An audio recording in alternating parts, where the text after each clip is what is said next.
বিদ্যালয়খনৰ প্ৰায় ৯৬ চনৰ পৰাই মই এখন বিদ্যালয়ত কৰ্মৰত আছোঁ। এই বিদ্যালয়খন ৯১ চনত স্থাপন হোৱা। গতিকে কাকজানবাসী ৰাইজে বহুত কষ্টত এই বিদ্যালয়খন স্থাপন কৰিছিলে। গতিকে ৰাইজৰ পৰা এপদ এপদ বাঁহ বেত গোটাই তেওঁলোকে বেঞ্চ ডেস্কো ভিক্ষা কৰি এই বিদ্যালয়খন গঠন কৰা। গতিকে এই বিদ্যালয় তেতিয়াৰ পৰাই প্ৰায় ৫জন শিক্ষক আৰু এজন কৰ্মচাৰীয়ে বিদ্যালয়খন চলি আছিলে। আৰু মানে চৰকাৰৰ হেৰিতে এই বিদ্যালয়খনে ২০২১ চনৰ ৫ ফেব্ৰুৱাৰীৰ দিনাখন পদ প্ৰাদেশিকৰণ আইন অনুযায়ী ৫জন শিক্ষক ইয়াত মানে আপোনাৰ এপইণ্টমেণ্ট পালে। এপইণ্টমেণ্ট বুলি নহয়, এটা অৰ্ডাৰ পাইছিলে তেওঁলোকে টিউটৰ হিচাপে। গতিকে তাৰো এতিয়া আমাৰ ৪জন শিক্ষক ইয়াৰ পৰা প্ৰায় আমাৰ এই মাৰ্চলৈকে ৪জন শিক্ষকে আমাৰ অৱসৰ ল'লে। আৰু এতিয়া এজন বিজ্ঞান শিক্ষক আৰু এজন নন টিচিং ষ্টাফে এই বিদ্যালয়খন চলি আছে। ষ্টুডেণ্ট প্ৰায় শতাধিক ষ্টুডেণ্ট এখন বিদ্যালয়ত আছে।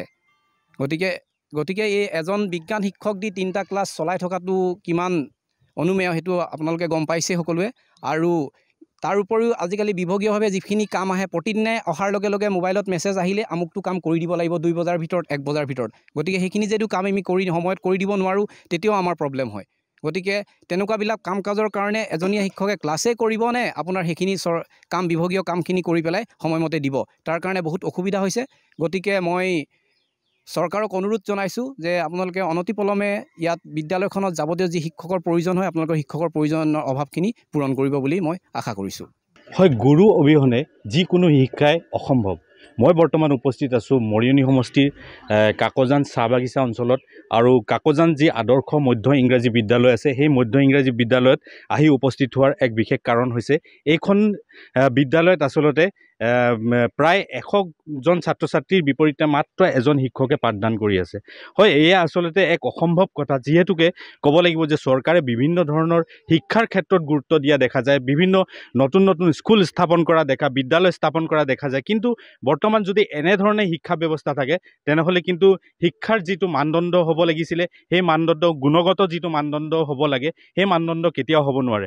মোৰ সৈতে স্থানীয় কেইজনমান ব্যক্তি আছে, মই তেখেতসকলৰ পৰা জানিম। হয়, আৰ্টছাৰ প্ৰতিনিধি আছে, মই আৰ্টছাৰ প্ৰতিনিধিৰ পৰা অকণমান জানিব বিচাৰিম। হয়, আপোনালোকক আমি শুনিবলৈ পাইছোঁ, আমি জানিব পাইছোঁ যে আপোনালোকে এইখন বিদ্যালয়ৰ ক্ষেত্ৰত যথেষ্ট গুৰুত্ব দিছে। আপোনালোকে আহি কেতিয়াবা পাঠদান কৰিব লগা হয়, কি ক'ব এই গোটেই বিষয়ে? এই কথাটো স্পষ্ট ক'ব বিচাৰিছোঁ। নহ'লে এম ই স্কুলৰ যিবোৰ মানে ষ্টুডেণ্ট থাকে সেইটো গল্ডেন পিৰিয়ড ক'বলৈ গ'লে, যিহেতু এইটো সোনকালে ভালকৈ পঢ়া শুনাটো পাব লাগে ক'বলৈ গ'লে। এই ক্ষেত্ৰত দেখিছোঁ ক'বলৈ এজন বিজ্ঞানৰ টিচাৰ 3টা ক্লাছ কেনেকৈ চলাব পাৰে, এইটোতো সম্ভৱেই নহয় ক'বলৈ গ'লে। যিহেতু তো চৰকাৰে যিটো অৱহেলা, চৰকাৰে যিটো ষড়যন্ত্ৰ স্কুল এখন বন্ধ কৰা যিটো বন্ধ কৰাৰ যিটো প্ৰচেষ্টা, এই প্ৰচেষ্টাটো স্পষ্ট হৈ গৈছে যে স্কুলখন মানে বাগানবাৰীৰ স্কুল নালাগে বুলি কথাটো স্পষ্ট হৈ গৈছে। ক'লোগৈ যে বাগানৰ ল'ৰা ছোৱালী ভালকৈ পঢ়ক, ভালকৈ ভাল মানুহ হওক, তাৰ প্ৰতি আমি লক্ষ্য ৰাখি আমি আৰ্টছৰ ফালৰ পৰা মানে 2জন আমি টিচাৰ দিবলৈ বাধ্য কৰিছোঁ ক'বলৈ, যাতে সোনকালে আৰু ভালকৈ পঢ়াক বুলি ক'বলৈ গ'লে ধৰে। আৰু আমি চৰকাৰী বিভাগৰ কৰ্তব্য ৰিচেণ্টলি আমি কাগজ এখনো দিছোঁ ধৰক, তাৰ প্ৰতি কাগজৰ ওপৰত একো একশ্যন নাই লোৱা বা একো আমাক ৰিপ্লাই দিয়া নাই। যাতে আমি টিচাৰৰ কাৰণে দিছিলোঁ ধৰক, এতিয়ালৈকে একো ৰিপ্লাই দিয়া নাই ধৰক। তো আমি নিশ্চিতভাৱে গম পাইছোঁ যে চৰকাৰৰ আৰু বিভাগৰ যিটো কৰ্তৃপক্ষ যিটো অৱহেলা এইটো স্পষ্ট হৈ পৰিছে ক'বলৈ গ'লে। বাগানৰ স্কুলৰ প্ৰতি যিবোৰ মানে হ'ল কি তেওঁলোকৰ ধাৰণা, যিবোৰ মানে ভাৱধাৰা সেইবোৰ মানে হ'ল কি নাইকিয়া হৈ পৰিছে ক'বলৈ গ'লে। এক প্ৰকাৰ ক'বলৈ গ'লে কি স্কুল মানে হ'ল কি বন্ধ কৰাৰ ষড়যন্ত্ৰ কৰিছে ক'বলৈ, তাত ক'বলগীয়া একো ক'বলৈ নাই আৰু। কিন্তু ইয়াৰ পৰা নিকটতম যি এম ই স্কুল আছে কিমান দূৰত্বত আছে? এতিয়া চাওক আপোনাৰ, আমি কাকজান চাহ বাগিচা এখন আদৰ্শ এম ই স্কুল আছে আৰু ইয়াতে 4খন এল পি স্কুল আছে ক'বলৈ গ'লে। ইয়াত প্ৰায় 10 কিলোমিটাৰ বা 12 কিলোমিটাৰ ওপৰত মানে হ'ল কি এম ই স্কুলত আছে ক'বলৈ গ'লে। ইয়াত বাগানৰ ল'ৰা ছোৱালী কিছুমানে যাতায়াত ব্যৱস্থাৰ কাৰণে বা মানে হ'ল কি যাতায়াত ব্যৱস্থাৰ কাৰণে ওচৰৰ এম ই স্কুল হৈ পিনে হ'ল কি ল'ৰা ছোৱালী মানে হ'ল কি ইয়াত আহিবলৈ ভাল পায় ক'বলৈ গ'লে। কিন্তু তাৰ পৰিৱৰ্তে যিবোৰ মানে ইয়াত টিচাৰ থাকিব লাগে, টিচাৰ নথকাৰ কাৰণে ক'বলৈ গ'লে ল'ৰা ছোৱালীৰ ভৱিষ্যতটো অন্ধকাৰত গৈছে ক'বলৈ গ'লে। তো ওচৰত থাকিও মানে হ'ল কি যিটো সুবিধা পাব লাগে সেই সুবিধাটো পোৱা নাই ক'বলৈ আজিৰ তাৰিখত ক'বলৈ গ'লে। সেয়াই।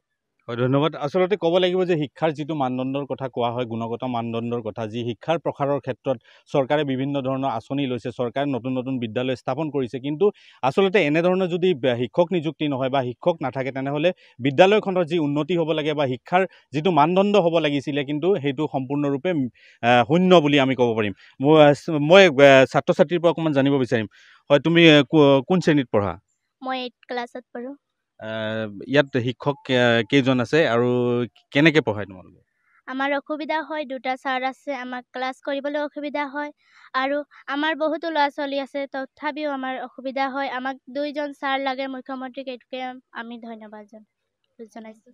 হয় আচলতে চৰকাৰক তেওঁলোকে অনুৰোধহে জনাইছে যে ইয়াত শিক্ষক নিযুক্তি কৰিব লাগে আচলতে পঢ়াৰ ইচ্ছা আছে কিন্তু আচলতে শিক্ষকৰ অভাৱৰ কাৰণে তেওঁলোকে পঢ়িবলৈ আচলতে নোৱাৰে আৰু আমি জানিব পাৰিছোঁ যে স্কুল এইখন অঞ্চলত স্কুল প্ৰায় 10 কিলোমিটাৰ দূৰত্বত আৰু এখন স্কুলহে আছে বুলি কৈছে তেখেতসকলে আৰু সেইকাৰণে আমিও কৈছোঁ যে যদি শিক্ষামন্ত্ৰীগৰাকীয়ে যদি এইখন বাতৰি বজাৰ সময়ত যদি চায় তেনেহ'লে এই ক্ষেত্ৰত অকণমান গুৰুত্ব দিব বুলি অনুৰোধ জনাইছোঁ।